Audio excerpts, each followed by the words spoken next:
for this evening.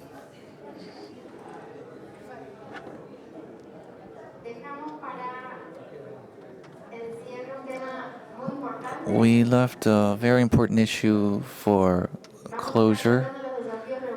We will be dealing with regulatory challenges for reducing methane emissions, and we will get to know current experiences in drafting national and subnational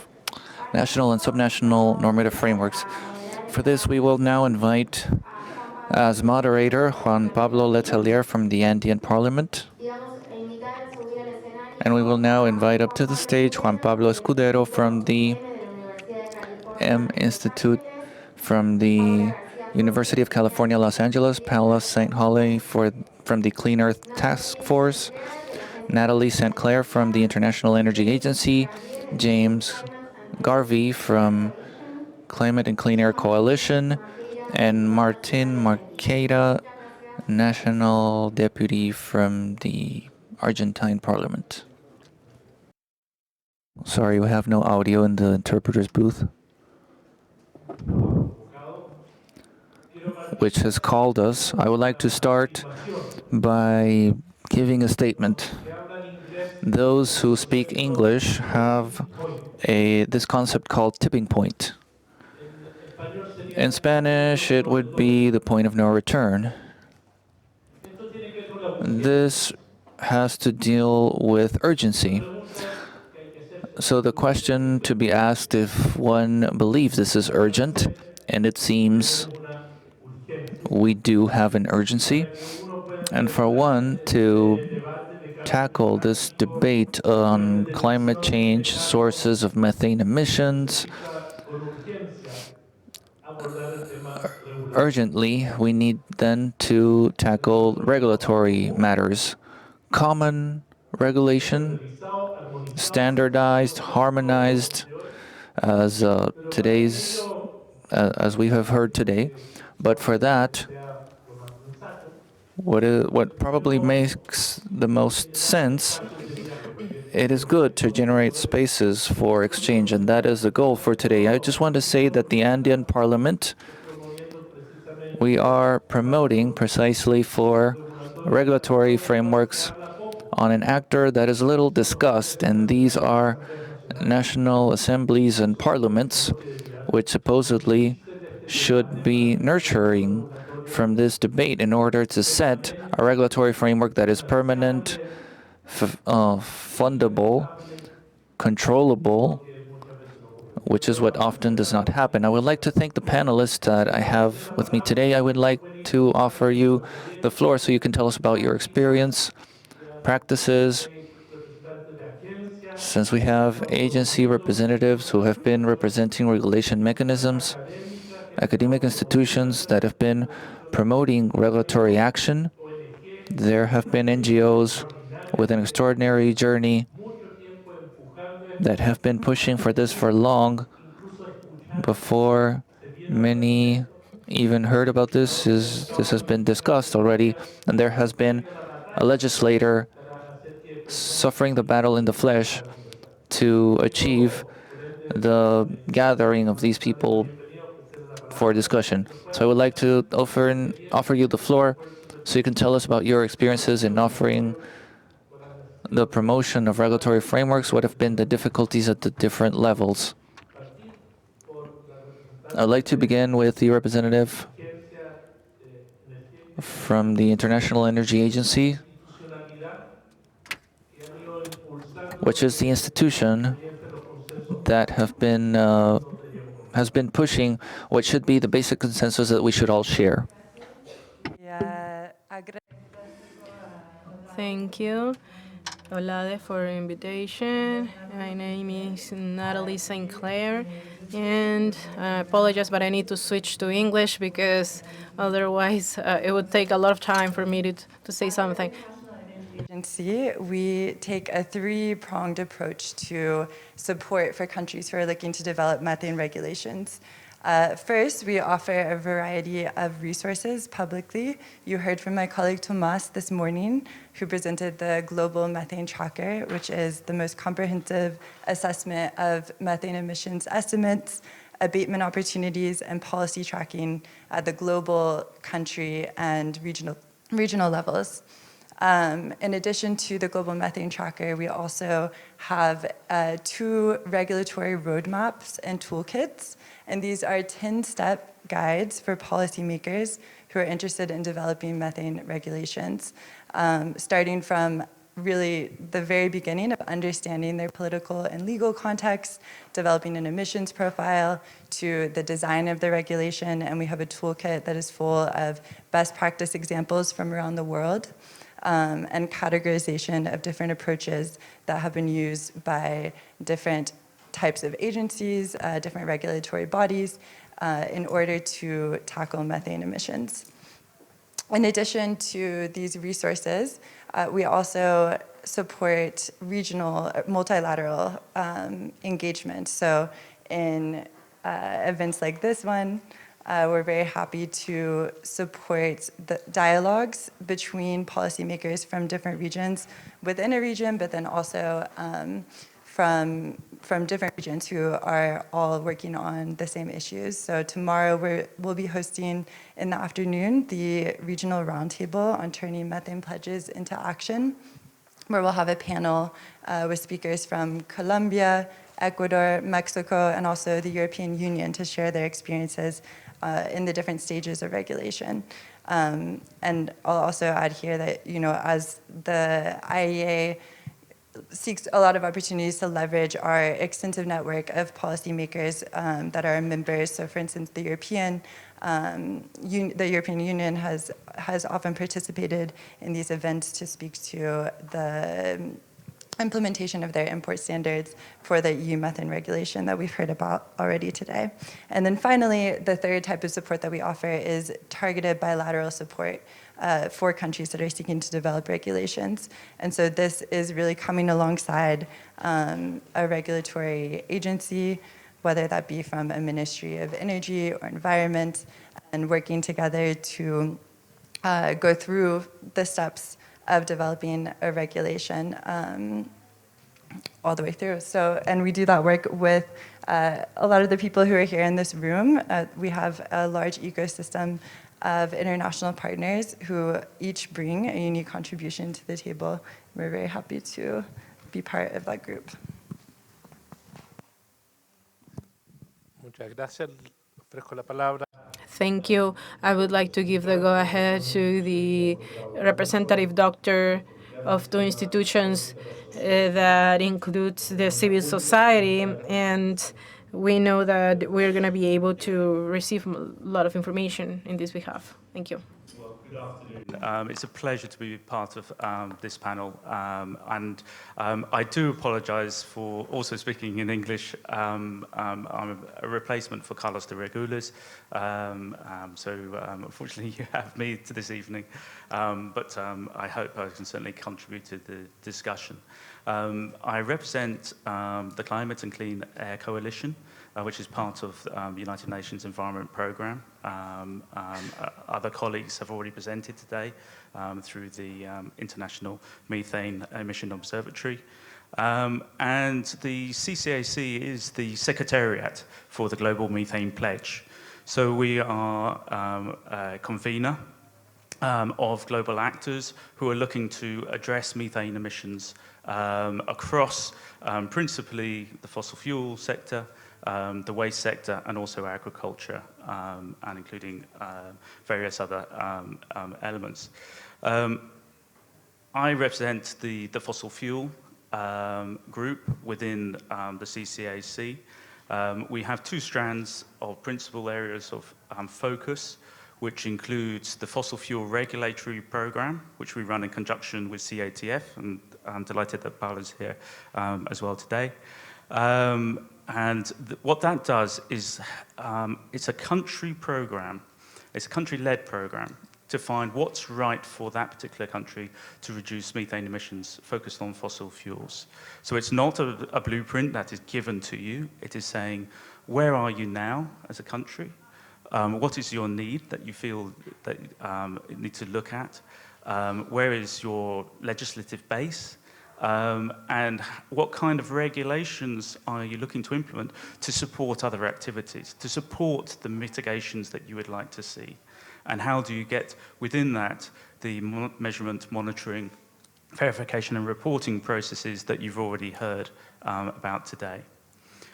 Also, we have the Fossil Fuel Hub, which is a convener of best practice globally, linking governments, national companies, ministries, and other actors together to share experience and best practice. And I think as part of what's relevant to this discussion is that as part of that hub, we're looking to establish specific regulator-to-regulator discussions, where regulators, either privately or publicly, as appropriate to the discussion, can share their experiences and share their knowledge and help each other to implement practice in different regions. And I think the discussion that we've had today as part of this ELADI discussion really helps feed into that process. I very much look forward to working with the ELADI community of practice as it goes forward, because I think there's a lot of synergies in what has already been outlined from today. Thank you very much. I'll offer the mic. Gracias. Ahora. Thank you. I will be speaking in Spanish. So I would like to repeat a little bit many of the thank yous that have been mentioned towards Solade and the community of practice. I believe that having a continuity for all of us will be highly relevant. And I believe that these conversations should not only be yearly, should be more dynamic. So with that in hand, we are an NGO that we have been working for many years on methane. We have been covering 3 sectors, but all of our efforts were focused on the hydrocarbon sector. We are working with Latin America and the Caribbean, and we were supporting Mexico, Colombia, and now we are working with Brazil, Ecuador, and Argentina. The way that we work with them is through the framework that was mentioned, the fossil fuel regulatory program, but the activities that we held are mainly 3. One will be strengthening capabilities. This could be easily reflected on workshops with representatives of the industry, such as we're having today, for example. But we can also include multi-sectorial workshops, technology demonstrations. We have experts in the use of the OGI cameras. We have had field visits. I believe that Petro Ecuador mentioned this before. We have been working with the Ministry of Energy and Mines, representative of regulatory agencies, to understand how are these equipment or machinery is working and how we can implement this in the sector to reflect this finally in legislation. We need to obtain legislation, not only ambitions, but we need to be able to execute it. And the other objective that we have is to help governments to understand the methane problem and understand solutions. We have a tool which is the country method abatement tool, and this helps us have an approach on methane emissions disaggregated by the source to understand which source is actually contributing greatly to methane emissions. And then, based on the best international regulatory practices, we need to see what's the mitigation potential. I would like to mention Ecuador once again because we're working with them on developing the inventory of methane emissions that could be disaggregated by the source. We estimate that 50% of those could be mitigated. We have performed a similar simulation in Argentina, and 50% of the methane emissions of Argentina could be easily mitigated. And these are not equal mitigation percentages. Each has a contribution which is different according to the sector of each country. So this tool would enable us to have mitigation plans that could be suited for local conditions. We could see also what are the regulatory practices that should be included in methane regulations. And as a third activity would be technical assistance to the hub, and that would be specific for implementation on regulation. This, of course, includes different resources like technical comments, development of reports to understand what could be the criteria and what we should include in the regulation, or how we can certify the regulation on the efficiencies. So all of these technical comments that could be hard of only a single agency could have that access. And maybe we don't even have it. We just have the connection to facilitate the conversation between Colombia and Ecuador that could talk about how they have implemented this part of the regulation between Mexico and Ecuador, and the difficulties that they have when designing the regulations. So we are looking to adapt this to the particular needs of each country. And just a quick advertisement here, if you are interested of working on the regulatory framework of fossil fuels, you could send an email to us saying that you're interested, so we can evaluate and give you technical assistance that you require. Thank you. I would like to give the go-ahead to Juan Pablo Escudero of Institute of Climate Change. Hi. It's incredible to see all of you here, and actually I am quite happy. I would like to share how grateful I am with the organizer, and I see your faces because we're all struggling to stay awake after a long day of a lot of information. Methane a while ago was only a technical aspect. It was something related to engineers and scientific field, but this is changing a little bit. About 10 years ago in the Agreement of Paris, we were not talking about methane. There's no single measure of methane. And in the methane world, some people said that they all know each other. It could be a world that would be small, but is one of the actions line that would be the highest relevant in the world. I believe that there could be lots of technological development and good intentions, but if we don't complete that with regulation, it will be hard to have contributions to methane emissions.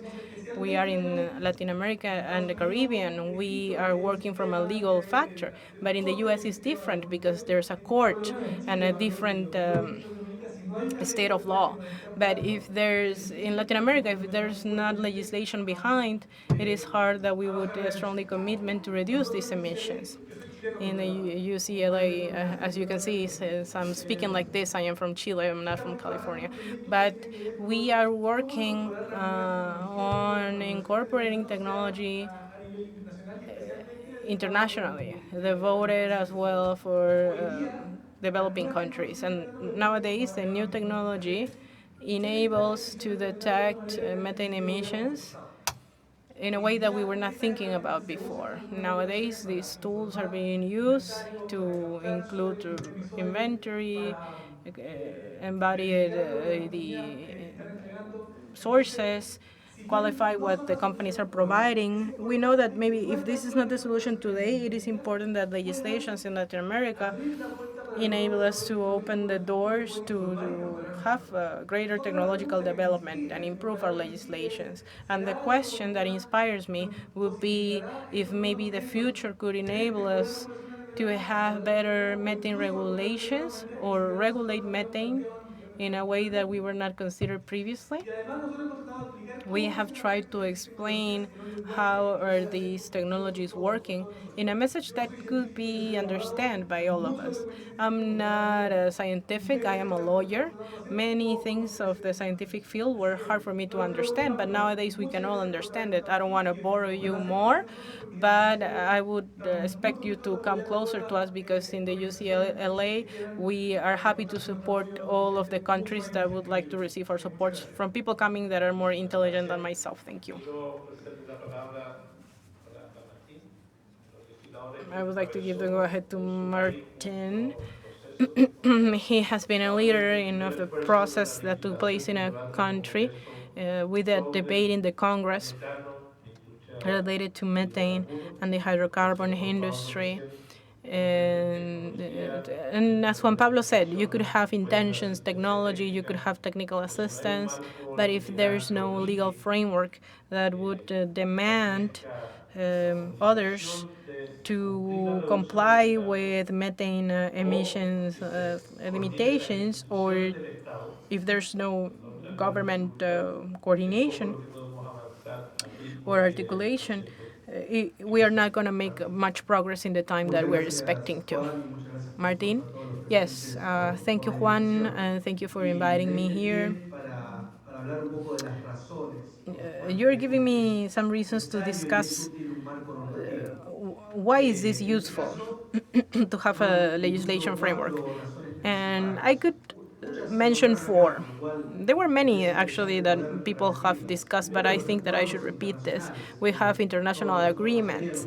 Most of the countries in the world have signed the Paris Agreement, methane agreements. There were numerous decarbonization letters coming from companies. And we know that this is positive because this has set an action line, but the agreements, in a sense, are not binding, mandatory. There's no penalties if you non-comply it, unless we're only talking about reputation of your company, which, by the way, that's important. But it leads us to think about an idea on why this could be a possibility to start with these legislations. The second reason could be good practices in the industry of oil and gas in order to mitigate methane emissions. And this is not only environmental related. We know that methane is 20 times more strong, but 80 times more than carbon dioxide. So that means that reducing it, it would have a faster change in the environment. And but not only because of that, but also because of efficiency. The main component of natural gas or transitional fuels is methane. So the agency, they calculate that we are estimating 10 million tons a year between ventings, fugitive emissions, and flaring, which is burning gas. So this includes 111 BCNs, and if we would translate this to money, to dollars, with a price of $3.5 billion of BDUs, we're talking about $50 million that will be wasted. And we can add something that the World Bank is considering, which is natural gas that is being torched. And this would be a waste of resource. We're talking about another 3%. That would be 5.7, almost 6%, equivalent to world production of gas is $30 million that we're wasting. And this could be useful not only for populations that do not have access to natural gas, but also to have a minor impact into the environment. And also we need to generate profits because what each country is looking for is that. And there's a second reason. And also the third reason would be that the industry has implemented many of these actions. Just to give an example of Argentina, out of the five top producers, there's three companies that 5 years ago are having decarbonization plans, particularly related to methane. And in those 5 years, starting from 2019, where they have started, between 50 and 77% of methane emissions by investing 0.5% of their total investment. That means that the investment is minimum. This is less than 1% of what invested in exploration or wells in order to have substantial improvement. And they have done that while they were positioning as the leader of production. So there's no excuse to move forward with a better production with less environmental impact. And the third reason will lead us to the last conclusion will be legislation diversity. This could be applicable more to my country, and I know that in other countries could be different, but my country is federal, where each province has its own legislation. For example, we can approve projects for exploration, and who provides the license to have that oil area, it's a province. So we could have different legislations in 4 of 8 producing oil and gas sector in which the same companies operates, and that would make it more complex because they could have different environmental standards. And the work that they could do in Rio Negro or Chogur could be different. But this doesn't imply that it is bad. But if there's not a unification or homologation of such process, it could make our process slower. So these 4 reasons include a legislation project that was introduced, and we wanted to we had a first step in the Congress. But of course, these 4 reasons were important to make them understand why was this important. We need to produce with less environmental impact. Thank you, Martin.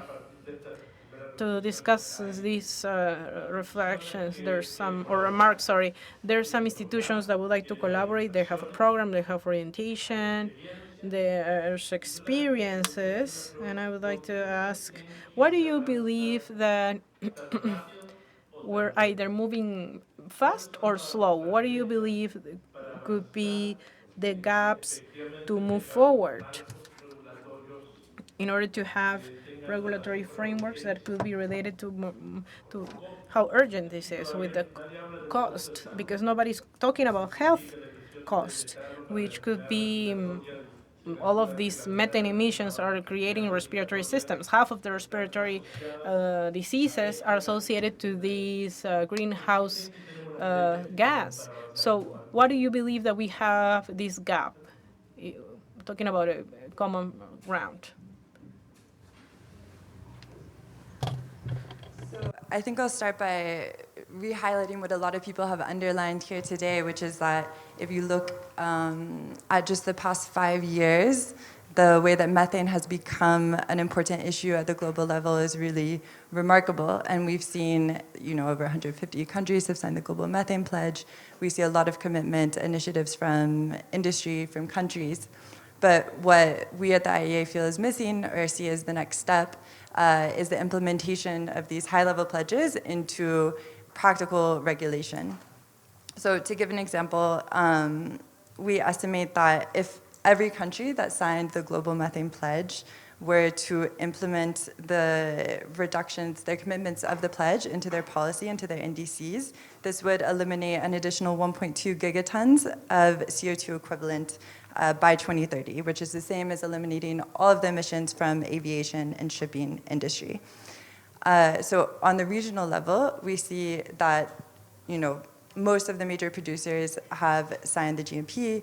A lot of NOCs, including Argentina and Brazil and Colombia, have signed the Oil and Gas Decarbonization Charter, which entails a commitment to zero routine flaring, and as well as a lot of countries who have also committed to zero routine flaring.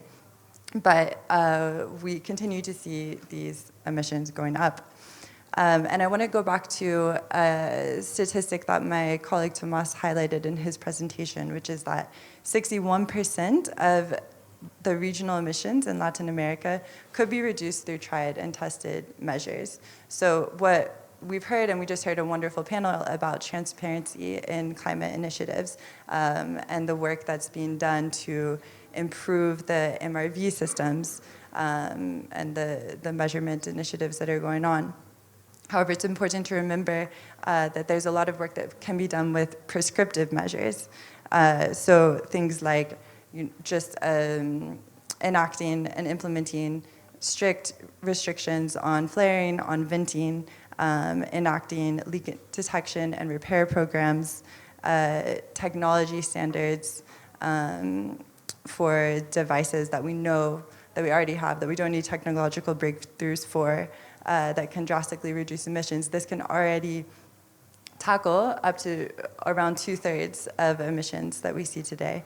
So I think that it's important to bear in mind that these things can happen at the same time, that we don't need to wait until we have better data. This is, something that we hear a lot, that we can't enact new policies until we understand fully our emissions. But these are things that can happen at the same time.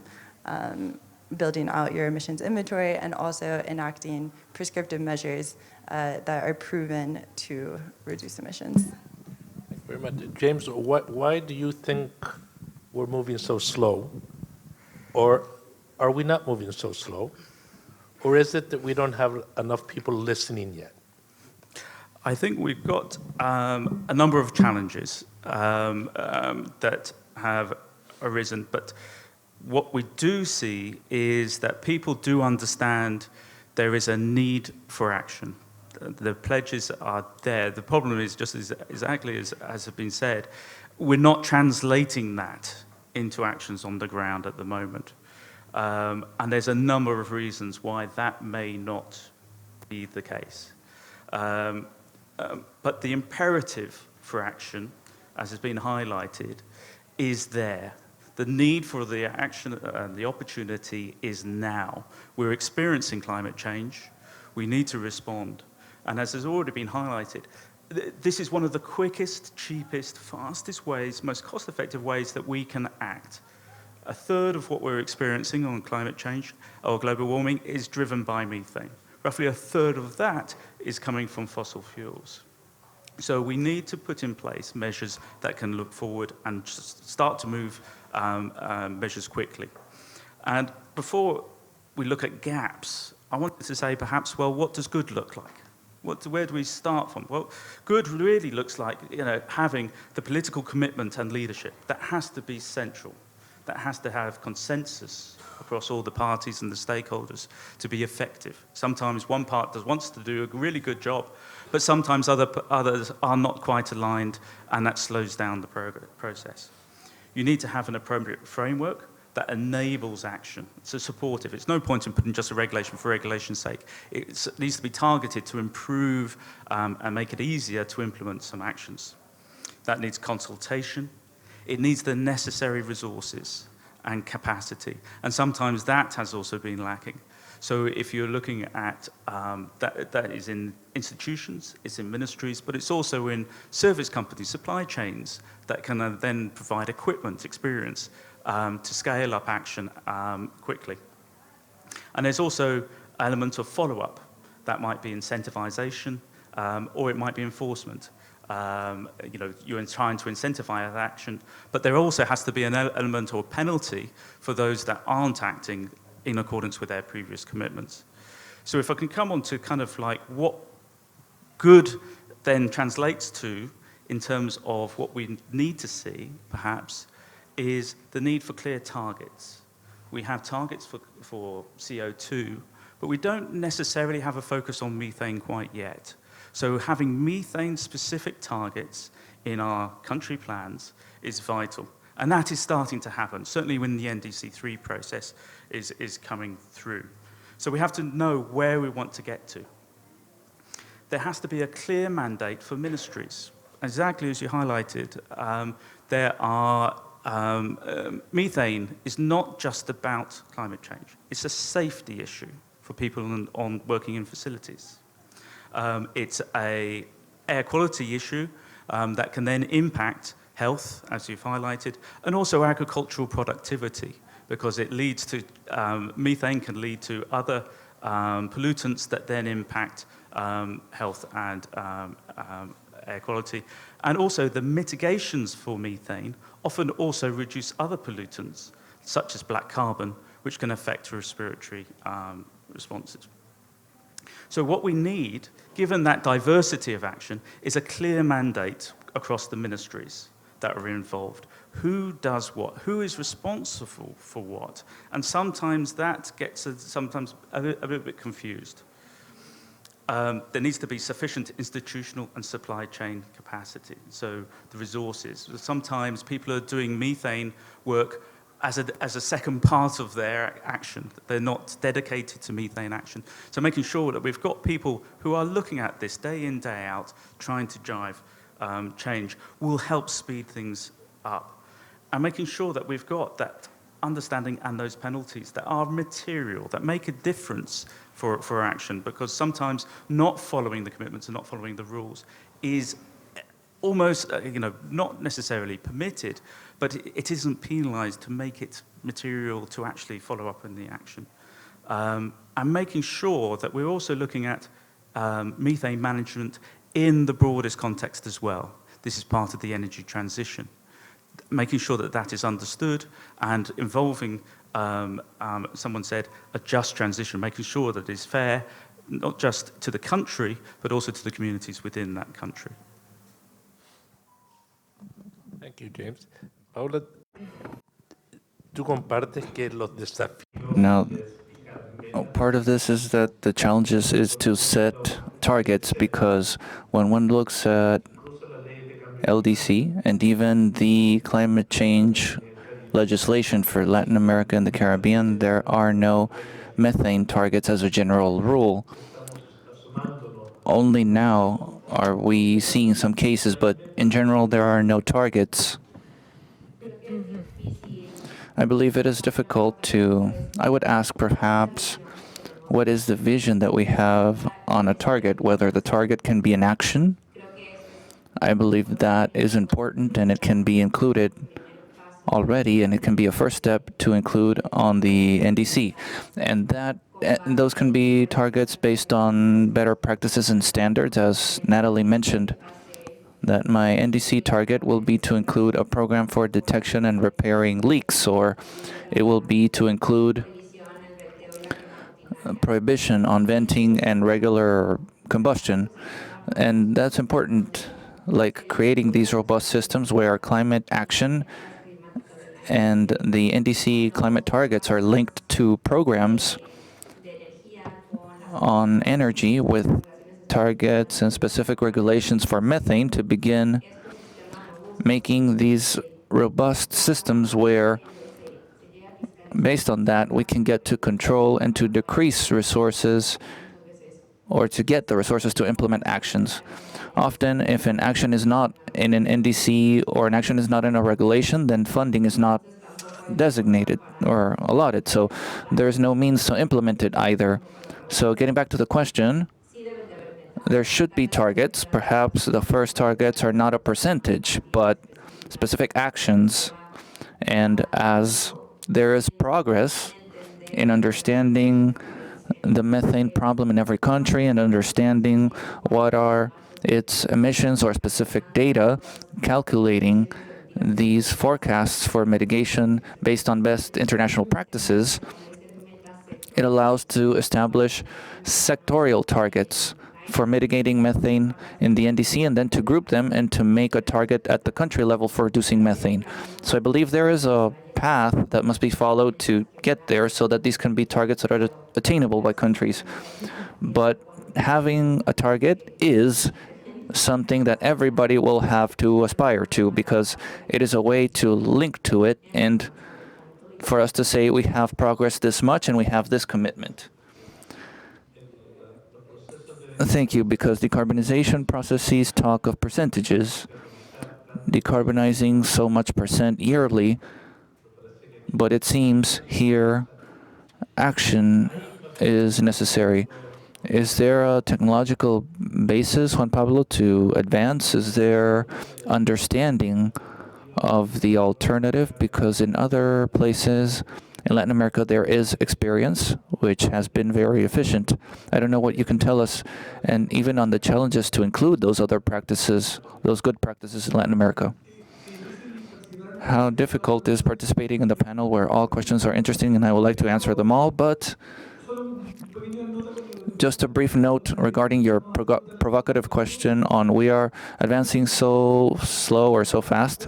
It is not enough, but it's hard for me to find examples when humanity has found a problem so little ago, and there are so many people getting on the wagon of regulation and just exaggerating. In Latin America, then Mexico came in, then Colombia, Argentina, Bolivia presented one, and all of this thanks to convincing or buy-in. So for parliamentarians here in the room that have not yet included methane norms in your countries, do it, because these are of the few things where there is an agreement from all political sectors. Because at least for oil and gas, this is a win-win. Nobody wants methane emissions, not even the very emitters, because here, oil producers are losing with methane emissions. It's not like with carbon that necessarily they require to burn and to emit carbon, but here it's different. So please do it, and we can help you. All of us sitting here, and you will get, as we say in Chile, you'll make a major win politically, and all the planet will be thankful. Now, regarding the gaps, technology-wise, I believe there is an excessive misinformation on technology. And with Juan Pablo, we had a panel on a very different thing to this in South Africa little ago, and the de-association between the technical and the political and the technical world is very relevant. And one sees it now in our countries where discussions on the new methane regulations suffer from a very technical shortcoming, and it's not their fault. And I also suffer from that lack of knowledge, but it is absolutely necessary to be a greater creation of capabilities, both in the technical as well as in the human. That is mandatory. Now, I was defending regulation, but if there is no significant content, that it doesn't apply. Now, another different gap, but something important, not a gap, but something important that I would like to give you credit for, Juan Pablo, is that it's necessary to have people with enough energy to promote these things. Juan Pablo has promoted the initiative in the Andean Parliament where many countries have joined, and I believe that we cannot underestimate its importance, nor the need with the willingness and perseverance to go about things. Thank you so much. Martin, why do you not tell us what has been the experience or the easier part, the obstacles that one faces, the difficulties, and sometimes one navigates a political situation that is not always friendly nor favorable?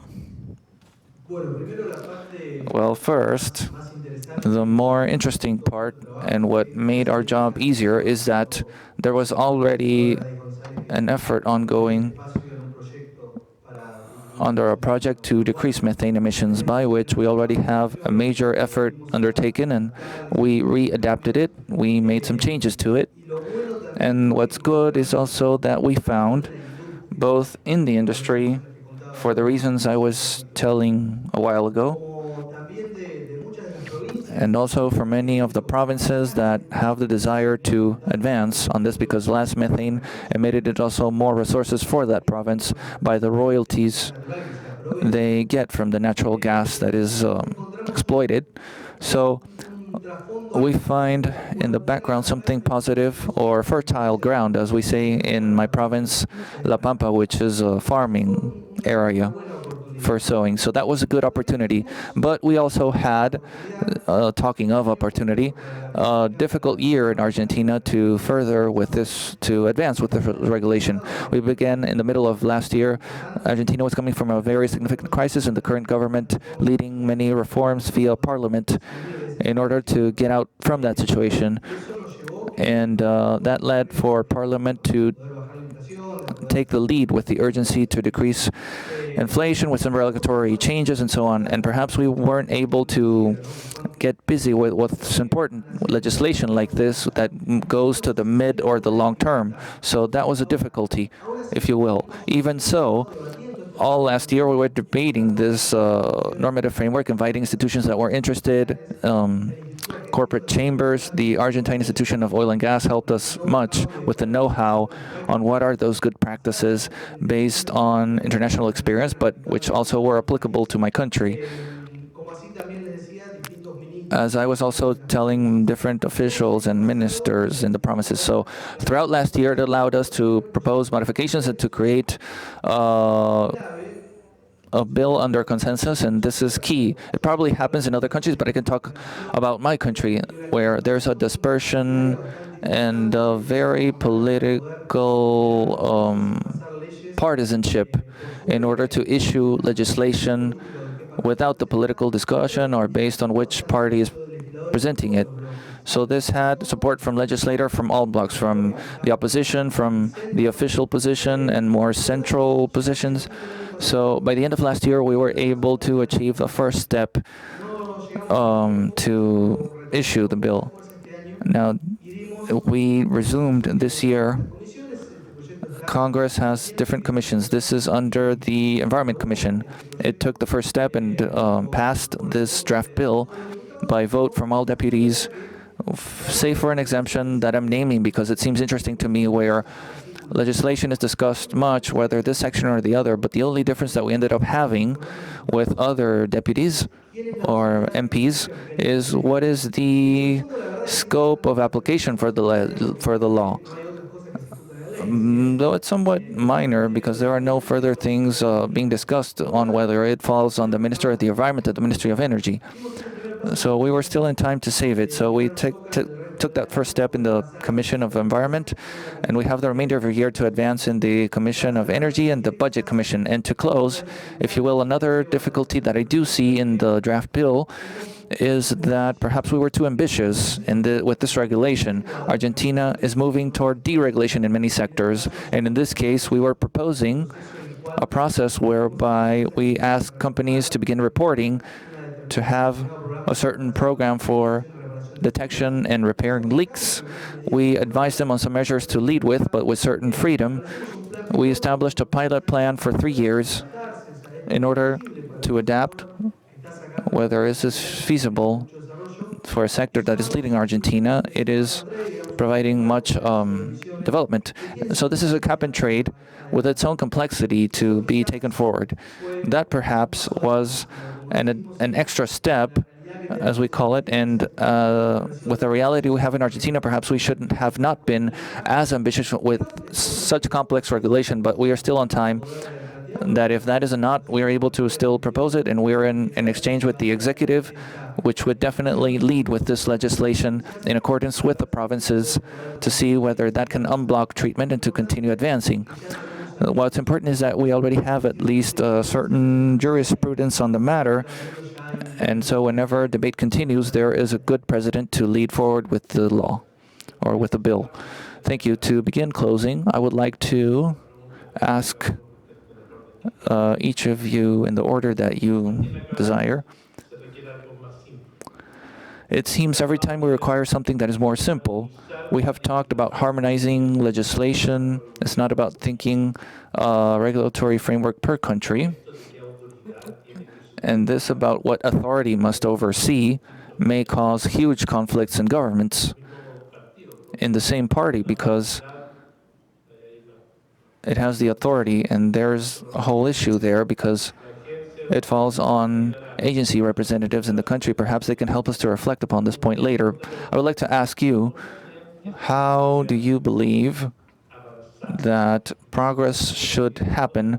Because something that all have said is that dialogue or exchange is fundamental to interact, to train, to provide technical assistance. How is that done at this time when the world is a bit polarized, where people are talking little or not enough or in a sector where it seems everybody's willing to exchange, which doesn't seem to happen on other issues? Perhaps Pablo wants to answer. Yes, what a complex question. I believe the first approach is inviting all actors to be on the table, inviting them to events like this, to specific workshops at the country level, to panels, to talks. Also, regulations, or depending on the country or the process, they would have public consultation processes. I believe that also backing themselves in public consultations, setting up more spaces with the different parts or parties to begin creating this consensus on what is the best way to regulate in that specific country. But thinking about this vision of a regional agenda, we also know that there are best practices that can be implemented at the team level or at the operational level that will be common and leverageable to almost all cases. So there may be a framework that is more regional, also thinking about what was mentioned at the beginning by Marcelo Mena on having import standards regionally, also on what was presented by Olade on this natural gas, low emission natural gas certification. These targets can be set at the regional level, and they can be tailored to the needs and the conditions in every country. So there is a path where we can start working harmoniously to the measure possible and to begin harmonizing what is the entity that regulates the Ministry of Environment, the Ministry of Energy, the regulatory agency. That will depend on every country, and that perhaps will affect the content of the regulation, but the technical requirements generally are, if not the same, they're very similar, and they are the conditions of applications that will be changing from country to country. James, what do you believe? One of the things I believe is, or is, perhaps is helpful, is we talk technically, but this is also about emotional. This is about hearts and minds, that we should be doing something that is correct. And I really liked the Olade report title, that is, Invisible Emissions, Visible Solutions.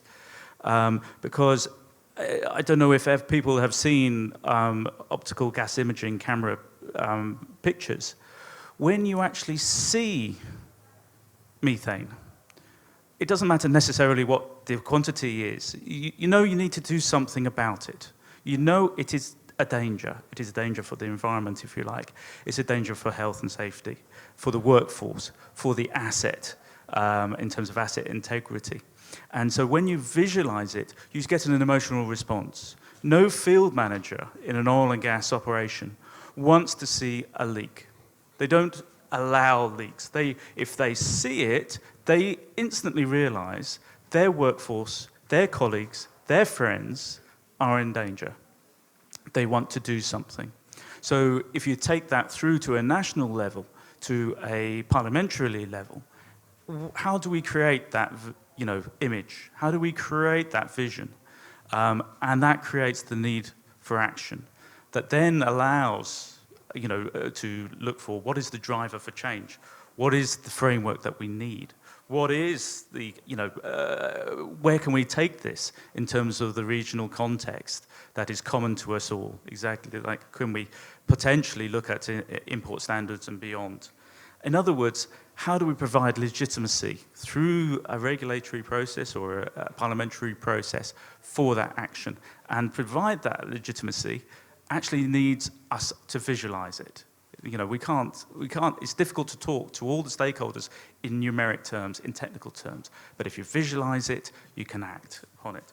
And so personally, I really believe that we need a methane reduction culture, an approach that is emotionally connected as well as technically connected, that then people can say, yes, we absolutely need to do something now. Thank you very much. Juan Pablo, I don't know.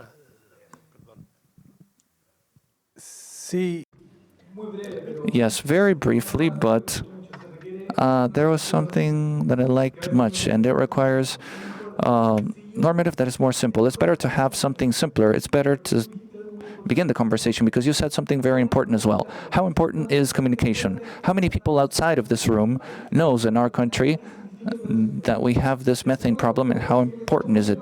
I assure you that most of my family doesn't know at all, and I'm working on this.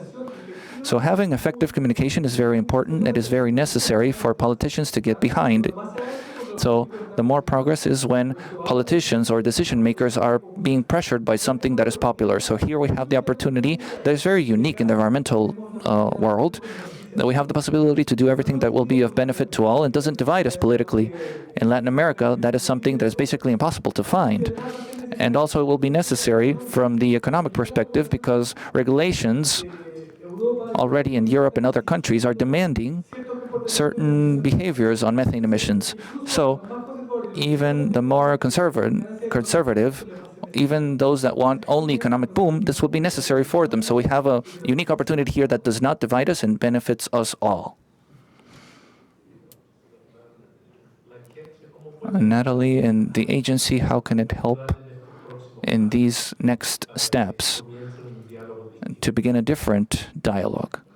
I think that Martin hit on something very important earlier when he was talking about his experience in Argentina, which is how to coordinate with all of the different actors at the governmental level. And I can appreciate, I think everyone who has worked on one of these projects can appreciate the difficulty of bringing together all of the stakeholders around the table.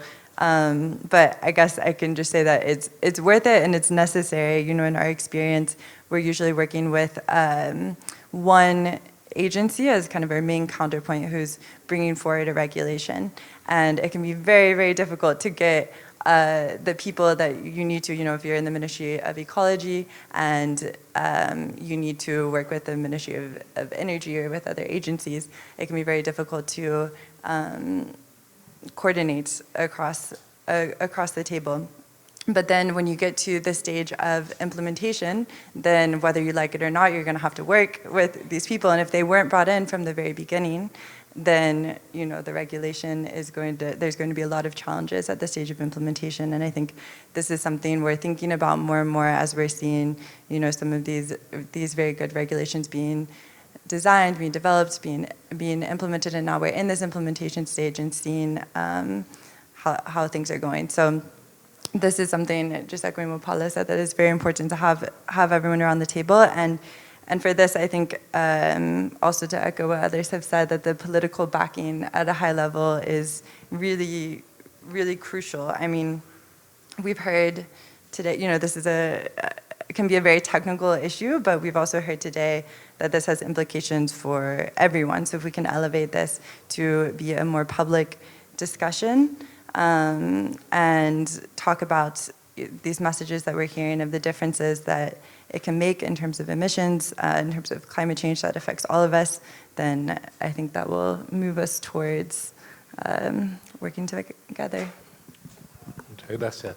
Martín, ustedes son los que... Martin, you are the ones who began. For those who don't know,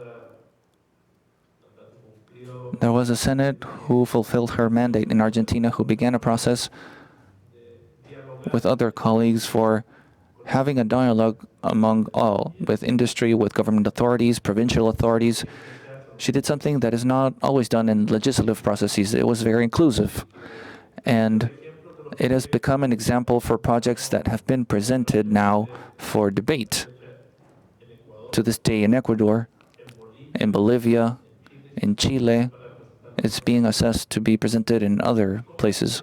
So how do you believe that progress must happen? Well, understanding and adapting to reality. Sometimes legislators, we believe that our law, as we are drafting it, it should turn into a bill without any changes, without accepting others' ideas. I do not believe in this way. I do not think this way. I believe that the laws that have more strength are the ones with most consensus or backing. That allows us to adapt to the suggestions and changes from other legislations and to issue laws. And in that sense, How can we carry on? And what is it that I believe we can provide from this first experience? And this is understanding that needs to be a collective process. This is understanding that all stakeholders must be sitting on the table. And when I say all stakeholders, I mean from the oil companies down to environmentalists that are protesting the activities of that company, but even down to the communities and native peoples that may exist. All stakeholders sitting down on the table or having an exchange with each of them to see what can be given. That is what's most complex because one must deep dive into many valid interests, but this is what allows, to my judgment, to have good legislation. And this is what we need here because there's no more time. You were just mentioning we are at a turning point or a tipping point when disposing ourselves of our pride that we can naturally have and being able to adapt to that reality, even applying changes to the law, but of course it should not change the nature. But looking at it differently, I believe we will be able to take those steps. In fact, we encountered a colleague, in this case a senator in the province of Chubut, and we were talking over coffee. And this is what this kind of event is for. We are from Argentina, and sometimes we don't encounter each other, but here we had a good talk, and we said, how can we go about to unblock this? And that occurred to us. Look into what can be the blocks today in the draft bill and to begin a similar process, but in the other chamber, in the Senate. And perhaps the draft bill will end up being issued. And it doesn't matter, it's not in my authority. What matters is Argentina can get to have a bill that allows to mitigate methane emissions and to produce with better environmental practices. That is what I would like to leave to my country and my children, not law signed by Martin Maqueda, but a law that changes something, and I have provided my own input there, and I'm convinced that it's possible, so we'll continue under that hope. Thank you so much. I would like to thank Olade, which is the only institution that allowed for there to be a dialogue or an exchange that is multidisciplinary from different stakeholders regarding an urgency that relates to methane emissions. The only possibility for us to see in our lifetime a positive effect on climate change is by reducing methane emissions. We will not see it with CO2 because CO2 takes centuries to dissipate. Methane takes 12 years. And the only chance to see it in our lifetime is for this to happen in the energy sector, because that is a place where it can be done at the greatest speed. I would like to thank our panelists, and I would ask a round of applause for their reflections. And I would like to thank Olade for hosting us here. Thank you so much.